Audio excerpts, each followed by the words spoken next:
Time to get your fix. Come on down, get your horrible gaming review. Come on down, get your horrible gaming review. Come on down, get your horrible gaming review. Come on down, get your horrible gaming review. Wow. Hello, my name is Zachariah with Old Man Gaming, and this is another horrible game review. Before we get into it, as usual, a few disclaimers. Number one, word horrible in the title of this content does not refer to the game or DLC that I am reviewing, but it actually refers to the content itself. I do snap judgment reviews here. I get 5 to 10 hours with these games in most cases, and I'm just trying to give you an idea of whether you're going to like this game right off the bat or not. With that in mind, and the fact that I think gaming is one of the most subjective forms of art, I will not be giving a score. Well, instead, I will tell you the overview of the game, what it is, and then I'll be giving you the pros and cons of that, in my point of view, as all reviews are. And then I'll tell you whether I personally will be sticking with this game outside the purposes of this review. Alright, that's out of the way. Super excited to do this review. Naraka Bladepoint. So, dropped a little bit of my Christmas Steam cash to give this a try, and now while there have been some close combat battle royales in the past, Darwin Project and a couple of others, we can, I think, chalk this one up as the first real contender, the first real implementation of that close combat battle royale. Naraka Bladepoint, you pick a character, you take that character into a 60-man battle, works just like your normal battle royale. You select a place that you're going to start the game. There's no dropping out of a helicopter here or anything like that. Instead, in the loading lobby, you get to pick a hex that you will spawn in. Much like Fallout 76 ill-fated Battle Royale, you can also see where what hexes other people have chosen to spawn in as well, in case you want to go in hot, so to speak, like do a hot drop, or if you want to not. In addition to this, they actually they outline all the resource-rich places on the map. So if you want to go right for the really hard resources, you know where to go. So that's an interesting factor. After that, you get loaded into the map, the ever-shrinking map, just like a normal Battle Royale. The zones are random, and then you have to open chests, collect loot, although the loot is a combination of close combat weapons and long-range weapons. Now, the long-range weapons never feel overpowered. This is third person, and the emphasis in this game is definitely on the close combat fighting mechanics. You have a light attack and a heavy attack. Each does a different thing and sets off a different series of combos depending on the weapon you have. In addition to that, you also have a quick dodge that you can do that also activates a sprint if you hold it down, and then a grappling hook that, when supplied with grappling spools from different chests, you can use to kind of Spider-Man your way around the map. You can also hold down each one of the attack buttons for a couple of seconds until you flash blue to release kind of a bigger, nastier attack. Of course, this is where the interesting counter effect mechanic gets in, because you can't counter every attack like For Honor. You can't parry everything. You can parry by pressing both the buttons at the same time. You glow red, but somebody has to hit you with a blue maneuver, like a focused maneuver, which happens from a combo, like the third hit of every combo is usually a blue flash, or focusing your energy into that blue flash maneuver. This is a really interesting way of setting up the fights, because you can't counter everything, so this really puts the emphasis on movement, not being there, instead of just getting that timing down. You kind of need a combination of both. They're hitting me. The mechanics of this, as far as the loots and the rarity, is very similar to other battle royales you'll find. There is an armor, a protective gear that gives you a little bit extra health bars. There is also a slew of different weapons to use, both long range and short range. You can have 2 weapons on you, and you can switch between the 2. You know, your standard fare when it comes to that, with the exception of the fact that this is close combat, melee focus. Now, with the range stuff, you can get some good hits in, you can get some good damage, and even potentially some kills with them, but unless you're really good with the range, it's never going to be the end-all be-all, which is interesting, but it's still good enough to always arm yourself with a ranged and a close combat weapon. Much like other battle royales, as you destroy people, as you collect chests, you'll collect money. Money can be used to cash in at chests to buy more things. You also have different little upgrades, special little upgrades that give you health and range resistance and close combat resistance and attack and all sorts of stuff. And then, you know, the goal's the same. Be the last one standing. Interestingly enough, all of the 9 characters, 2 of which are locked behind paywall, have their own set of abilities. And even more interesting enough, which we're definitely going to talk about in the pros and cons, they also have a glyph system, which kind of sets up a weird build status. As you level up the character, as you play with it more, you get more experience with that specific character, and it allows you to open up more abilities that allow you to diversify how you can attack, how you can play. And then you use the money you earn from completing challenges, completing the battle pass, just winning matches, to purchase higher levels of those glyphs. Even more so, in addition to that, they all have a kind of a quick use effect and then a kind of an ultimate attack. The ultimate technique, whatever it is, does something big and is usually a game changer in a fight, whereas the lower level one is also a game changer when used correctly, but it's its own kind of thing that you have to use in a certain way. Now, you're going to be watching me get my butt kicked for the captures here because I'm still finding my way through this game, but the character I used for certain per se is his smaller ability is a counter ability, an extended counter where if you press the certain buttons, he enters a stance. If they hit you in that stance, he charges up energy, and then if you hit RT, he does this attack. If it hits him, it knocks him down. It does a good amount of damage and opens them up for some killing blows. What's interesting about this game is they've really tried to take everything that's good about every other battle royale and then put it into this one, but change it from long range to close range. And I think that's a really interesting technique in a way they do it. I mean, this of course comes with some downsides to it because, in my opinion, close combat games are just so much harder to do than range combat games, the balancing and whatnot. I mean, and don't get me wrong, I don't want to get hate. I'm just saying that, like, balancing the numbers on a gun for accuracy and damage, I think is a little bit easier all the way around between balancing the time it takes to kick someone, the time it takes to punch someone. And the people who play these kinds of games master those little imperfections. When I was a deep For Honor player, that was always a problem, is that there was always a one character that just you found a way to use them perfectly and everybody else did until they changed the seconds on their attack and whatever. So finding that balance is just very hard. They have seemed to manage to do it pretty well. I haven't really met up with any characters that I feel unbalanced against. Kind of.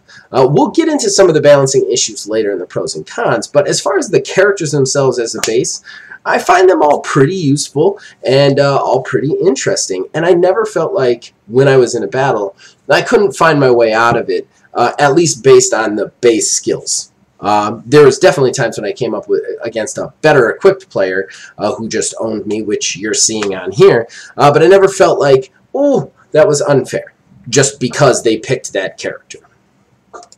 As interesting as this game is, just the close combat, melee combat aspect of it, there's not a whole lot more to say about it. You've got the gist. If you played one Battle Royale, you understand what Naraka Bladepoint at its core is, but at the same time, just the fact that it's melee, just the fact that it's the fighting element, makes it very interesting. So let's step out of what it is, since I've described it as well as I can, and go into the pros and cons.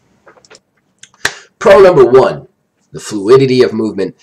Guys, I cannot tell you how awesome it is to be playing a game like this, a third-person fighting game like this that does not rely on parries. One thing that I've always disliked about For Honor is they have this dodge button, and while it was great in the beginning, they've slowly nerfed it until the point where you have to be able to parry to win.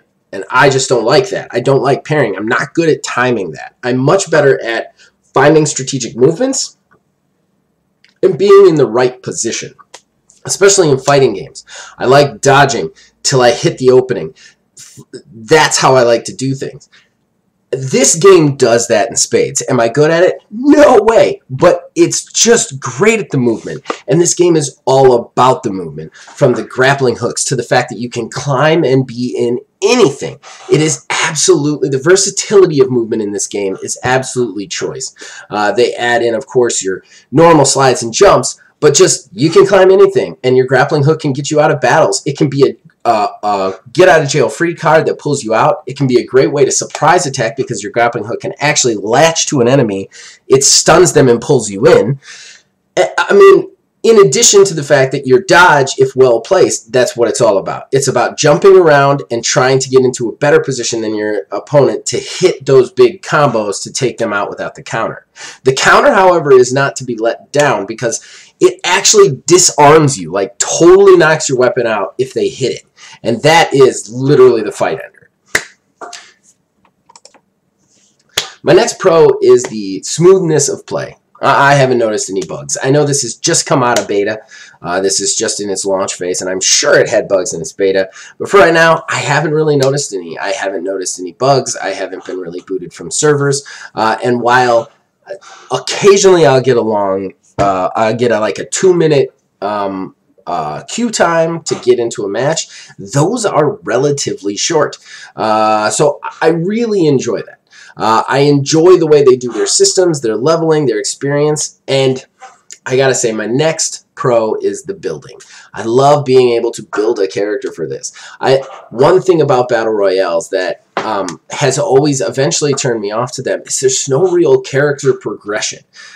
Being like, doing it is the only reward for playing the game, other than, you know, self-worth and self-accomplishment of winning, is cosmetic. And I like to be working to be better, both in character and in practice. So I like the idea that this game actually offers a build system where you can literally level up your character and give yourself different builds to prepare for the fights. It's very enjoyable and really good.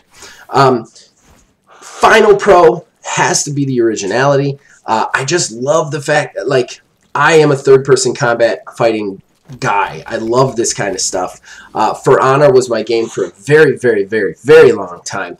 And now I feel like this was kind of an impulse buy, and I'm not going to lie, I don't love spending money for Battle Royales just because of everything I've said, the repetitive loop of this, but well worth it on this. And it's only $20 to get it, and I don't know, there's just something about the originality of the close combat in this, and the intricacy of them that just, it makes it so fun.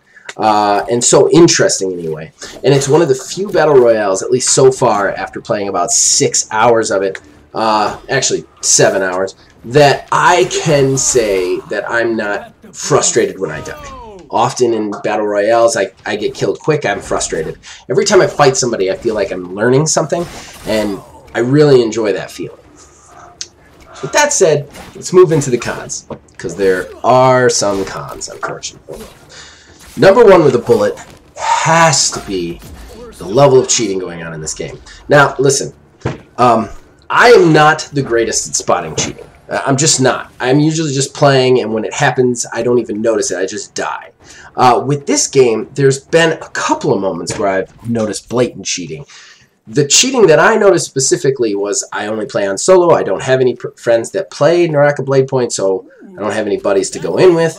But all of a sudden, I was fighting somebody, I was winning, and then somebody came in and jumped me and killed me. Then, of course, you could, as most Battle Royales are, you can spectate the person who killed you.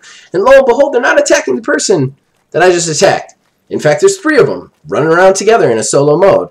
What that is they partied up, they went into the game together, and then they just made a pact to not fight each other until the end.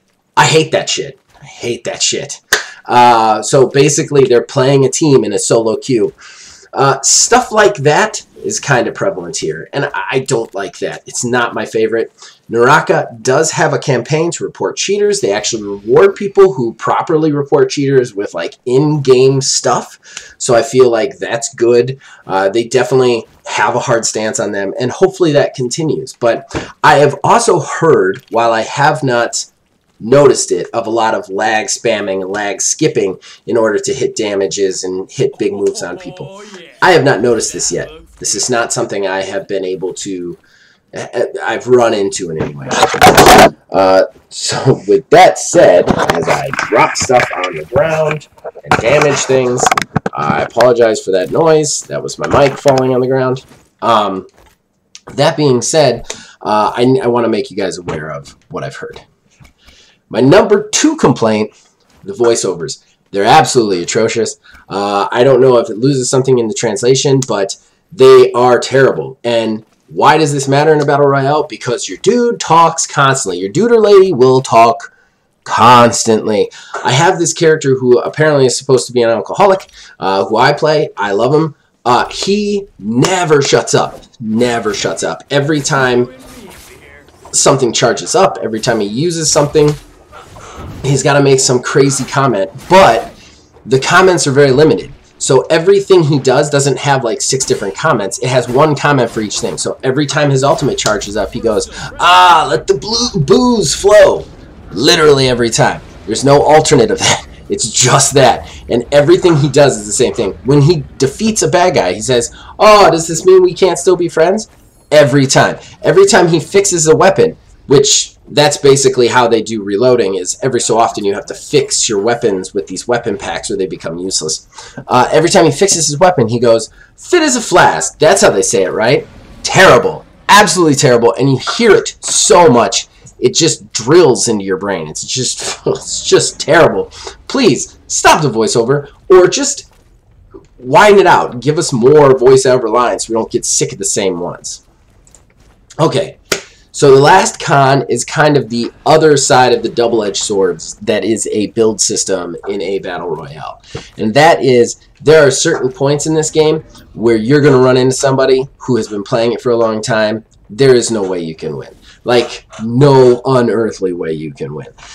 Not only are they practiced at it, obviously, but they can come into it with such higher glyphs, such better preparation, that they're just better off. They're going to do more damage to you. They're going to dodge better. They're going to recover energy better. There's just no way you can beat those people. So that's the double edge, is like the build is cool because it feels like you're advancing to something, but at the same time, every once in a while, you're going to find somebody who has advanced to the level that they need to be to just whoop the crap out of you. And that's a little frustrating.